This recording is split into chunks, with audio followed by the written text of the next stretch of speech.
달고 오묘한 그 말씀, 생명의 말씀은 귀한 그 말씀 진실로 생명의 말씀이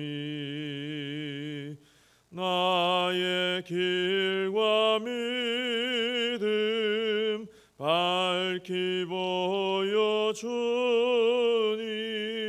아름답고 귀한 말씀 생명샘이로다. 아름답고 귀한 말씀 생명샘이로다. 귀한 주님의 말씀은 내 노래 되도다. 모든 사람을 살리는 생명의 말씀을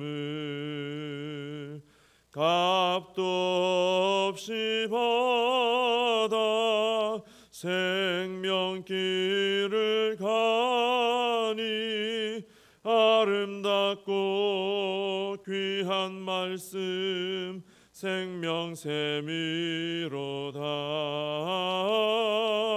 아름답고 귀한 말씀 생명샘이로다.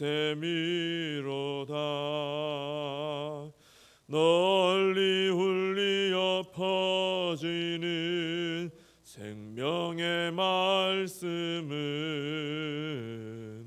마음의 용서와 평안을 골고루 주나니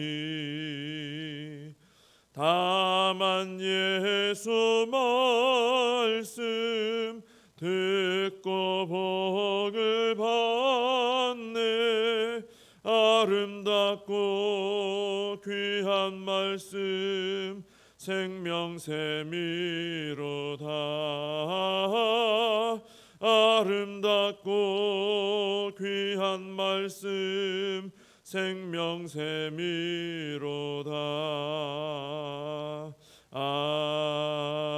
아멘.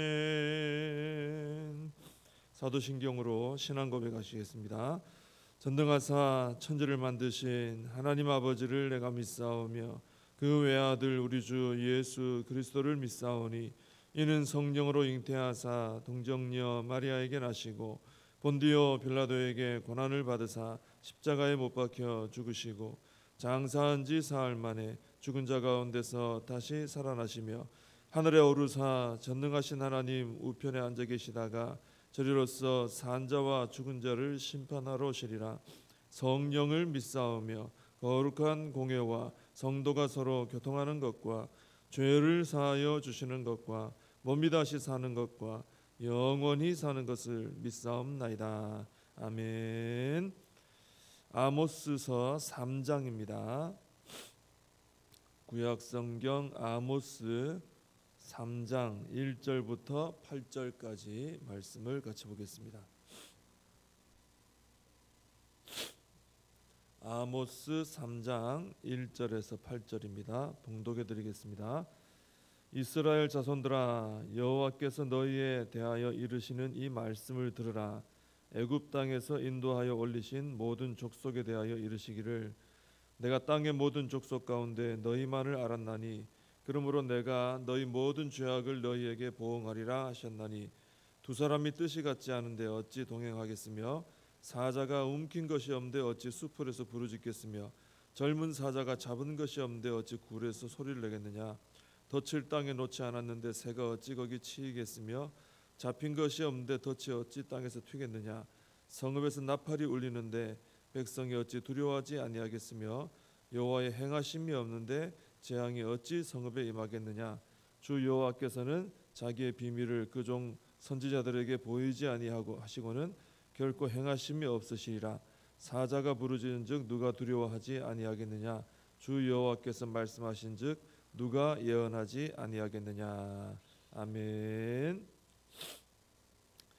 오늘 본문의 1절과 2절 말씀을 보시면은 거기는 하나님께서 이제 이스라엘에게 특별한 은혜를 베푸셨는데 이스라엘이 하나님께 죄를 지었기 때문에 보응을 하신다, 벌을 주신다, 그런 말씀입니다. 이스라엘은 하나님의 특별한 은혜를 받았죠. 애굽 땅에서 하나님께서 친히 인도하여 올려주신 그런 백성이 바로 이스라엘입니다. 그리고 땅의 모든 족속 가운데 너희만을 알았다, 이렇게 말하고 있습니다. 하나님께서 뭐 이스라엘만 아시겠습니까? 다 아시죠. 그런데도 너희만을 알았다. 이것은 이스라엘을 그만큼 특별한 존재로 여기셨다는 거죠. 내가 너희만 내 마음에 들어온다. 너희만 내 눈에 띄었다. 내가 너희만 안다. 아주 특별한 은혜를 받은 것입니다. 근데 이스라엘이 이런 은혜를 받았으면은 은혜에 합당한 생활을 해야 되죠. 그런데 이스라엘은 하나님 앞에 많은 죄를 지었습니다. 특별히 하나님이 이렇게 특별히 은혜 주시고 택하여 주신 것은 하나님께 경배하라, 하나님을 예배하는 족속이 되라, 이렇게 해주신 건데 이스라엘은 다른 신에게 엎드렸죠. 우상 숭배를 해버렸습니다. 그러니 이것이 하나님께서 보실 때 얼마나 큰 배신이겠어요. 그렇게 은혜를 베푸셨는데 사람 관계에서도 정말 내가 믿었던 사람, 또 내가 잘 대해줬던 사람이 배신을 하면은 참 얼마나 견디기가 힘듭니까? 근데 이스라엘은 하나님께서 이 온 우주 만물을 창조하시고 주관하신 하나님께서 그 많은 사람들 중에 특별히 택해 주시고 특별한 은혜를 주시고 언약 관계도 맺으시고 이렇게 했는데도 그 하나님을 배신을 해버린 것입니다. 그래서 하나님께서 벌을 주시는 거죠. 이제 바로 잡아야 되니까 특별한 은혜도 주셨지만 출애굽하는 은혜도 주시고 놀라운 구원의 그 은혜를 맛보게 하셨지만은 하나님 이제 이스라엘을 바로 잡아야 되기 때문에 벌을 주신다는 것입니다. 우리도 이 이스라엘의 이런 모습을 보면서 과연 내가 하나님께서 주신 그 은혜에 합당한 생활을 하고 있는가 돌아봐야 되겠죠. 내가 요즘에 하나님 주신 은혜를 늘 생각하면서 그 은혜에 합당하게 내가 하나님 말씀대로 살고 하나님을 섬기며 살며 하나님을 높이고 살고 있는가, 우리 자신을 돌아봐야 되겠습니다. 만약에 우리도 정신을 못 차리고 만약에 내가 다른 것에 막 마음이 빼앗기고 시간이 빼앗기고 그러면서 하나님을 잊어버렸다, 내 삶 속에, 그럼 하나님께서 또 나를 바로 돌이키기 위해서 또 우리에게 벌을 주실 수도 있는 거예요. 진노하심이 되는 것이죠. 우리가 하나님 베푸신 은혜를 잊어버리지 말고 나를 택해 주신 하나님, 나를 구원해 주신 하나님, 나의 구원을 위해 아들까지 보내신 하나님, 그 하나님의 은혜를 우리가 늘 생각하면서 은혜에 합당한 생활을 해야 될 줄로 믿습니다. 3절에서 6절까지는 어떤 일이 일어난 것은 원인이 있기 때문이다라는 말이죠. 두 사람이 동행하는 이유는 뜻이 맞기 때문이고, 사자가 부르짖는 것은 움킨 것이 있기 때문이고, 새가 잡히는 것은 덫을 놓았기 때문이고, 백성들이 두려워하는 것은 파수꾼이 나팔을 불었기 때문에, 대적들이 옵니다 하고 나팔을 불었기 때문에 두려워한다는 것입니다. 무슨 일이든지 원인이 있는 거죠. 재앙이, 그러면서 마지막에 결론적으로 재앙이 성읍에 임하는 이유는 하나님께서 심판을 행하셨기 때문이다. 모든 일이 원인이 있는 것처럼 하나님의 행하심 없이는 심판이 일어날 수 없다. 지금 우리에게 닥치는 재앙, 이 하나님 벌 주시는 게 하나님께서 심판을 행하시기 때문이다. 우연히 일어난 일이 아니라는 것이죠. 그래서 하나님의 백성들에게는 어떤 일이 일어나든지 하나님의 행하심이 있기 때문이다. 하나님의 어떤 뜻이 있다는 거예요. 우리 성도의 삶에 일어나는 모든 일들, 아주 큰 일도 있을 수 있고 조그마한 일도 있을 수 있겠지만은 그 모든 일이 다 하나님의 뜻이 있어서 우리에게 뭔가를 행하셨기 때문에 일어난 일이다라는 거죠. 그래서 우리가 어떻게 되냐면은 나에게 어떤 좋은 일이 일어났다, 혹은 어려운 일이 일어났다, 그러면은 이 하나님께 왜 그런지 뜻을 여쭤봐야 되는 거예요. 하나님, 어째서 저에게 이런 일이 있습니까? 그죠? 여쭤봐야 되는 거죠. 왜? 이 성도의 삶에 일어나는 모든 일에는 하나님의 어떤 뜻이 있고 행하심이 있기 때문에 일어난 일이기 때문이죠. 여쭤보면 하나님께서 가르쳐 주세요. 이 일은 너에게 이런 교훈을 주고자 합니다.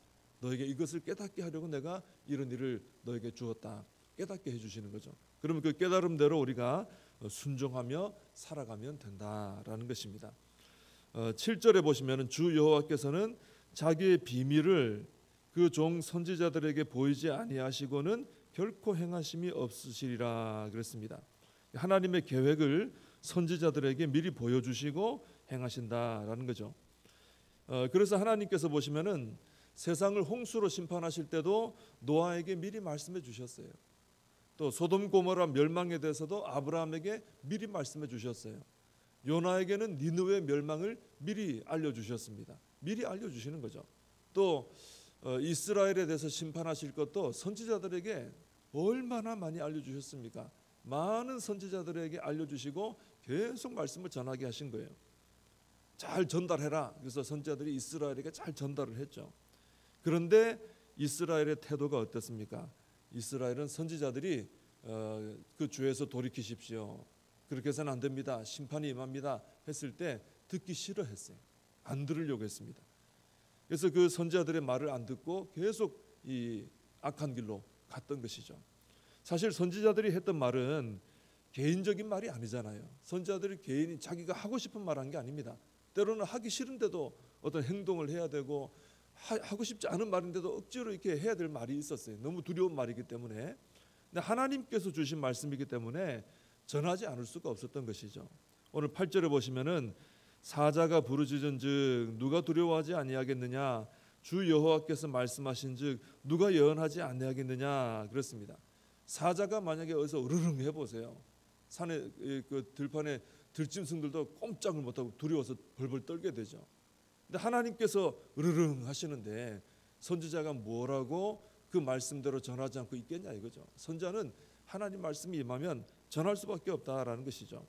그러니 이 아모스 선지자가 전하는 말씀을 아모스 개인의 말로 여기지 말고 그렇게 함부로 대하지 말고 하나님께서 주신 말씀인 줄 알고 두려움을 가지고 받아들이라 하는 그런 말씀입니다. 하나님께서 이스라엘이 죄를 지었을 때 바로 벌 주실 수도 있어요. 뭐 경고 과정 뭐 이렇게 알려주고 이런 거 없이 그 썩 빼고 바로 벌 주실 수도 있죠. 하나님 주권적으로 하실 수 있죠. 근데 선지자에게 미리 알려주시고 경고하게 하신 것은 은혜입니다. 은혜. 지금도 지금 주님의 재림이 있지만은 심판의 날이 있지만은 지금 하나님 계속 교회를 통해 경고하게 하시고 알려주시고 지금 인내하시는 기간 아닙니까? 은혜의 기간이죠. 이 이스라엘에게 선지자를 통해 알려주신 게 은혜라는 것입니다. 미리 알려주실 때 두려운 마음을 가지고 잘 받아들이고 회개하면 하나님 돌이켜 주시는 거예요. 살려주시는 거죠. 근데 이스라엘은 선지자를 통해 주시는 말씀을 무시했다라는 게 이게 참 안 좋은 태도죠. 지금도 하나님께서는 우리에게 앞으로 되어질 일들에 대해서 말씀해 주십니다. 우리 개인에게도 말씀해 주시고 뭐 교회나 세상에 대해서도 말씀을 해 주시죠. 그 말씀에는 경고의 말씀도 있고 축복에 대한 약속도 있고 그렇습니다. 그래서 우리는 하나님의 주시는 말씀을 어떤 경로를 통해 내게 주실지 몰라요. 그죠? 오늘 이렇게 설교를 통해 주실 수도 있고 말씀을 읽음을 통해서 누군가 사람을 통해서 환경을 통해서 어떤 경로를 통해서든지 우리에게 주시는 말씀이 있습니다. 그 말씀을 우리가 잘 귀 담아 듣고 잘 새겨 듣고 우리가 이 경고의 말씀 앞에서는 회개하고 돌이키고 그죠? 또 축복의 약속에 대해서는 어떻게 해야 됩니까? 그럼 붙들고 순종하고 이게 말씀에 대해서 잘 반응하는 백성이 되어야 될 줄로 믿습니다. 그러면 하나님 기뻐하시고 축복해 주실 줄로 믿습니다. 기도하겠습니다. 하나님 아버지, 하나님께서 이스라엘에게 선지자들을 통해 경고의 말씀 해주신 것처럼 지금도 저희들에게 하나님의 뜻을 알려주시고 말씀해 주시는 줄로 믿습니다. 하나님 늘 귀를 기울이고 하나님께서 내 삶 속에 무엇을 말씀해 주시는가 분별하게 하시고 그 말씀 가르쳐 주신 대로 경고의 말씀이라면 속히 끊고 돌아서고 회개하게 해주시고 축복의 약속의 말씀을 주셨다면은 붙들고 순종하는 말씀에 반응을 잘하는 그래서 복을 받는 저희들이 되게 하여 주시옵소서. 하나님 오늘 거룩한 주일을 허락하심을 감사합니다. 이 날을 복되게 하신 줄로 믿습니다. 이 날에 주 앞에 나와 예배드리는 모든 성도님들 은혜 충만하게 받게 하시고 모든 성도님들이 함께 아름답게 교제하며 봉사하고 섬기는 복된 이 한날이 되게 하여 주시옵소서. 예수님의 이름으로 기도하옵나이다. 아멘. 주님 가르치신 기도로 예배를 마칩니다. 하늘에 계신 우리 아버지여, 이름이 거룩히 여김을 받으시오며 나라의 임하옵시며 뜻이 하늘에서 이룬 것 같이 땅에서도 이루어지이다. 오늘날 우리에게 일용할 양식을 주옵시고 우리가 우리에게 죄진 자를 사하여 준 것 같이 우리 죄를 사하여 주옵시고 우리를 시험에 들게 하지 마옵시고 다만 악에서 구하옵소서. 대개 나라와 권세와 영광이 아버지께 영원히 있사옵나이다. 아멘. 오늘 말씀 붙들고 함께 기도하시고 오늘 주일을 위해서 함께 기도해 주시기 바랍니다.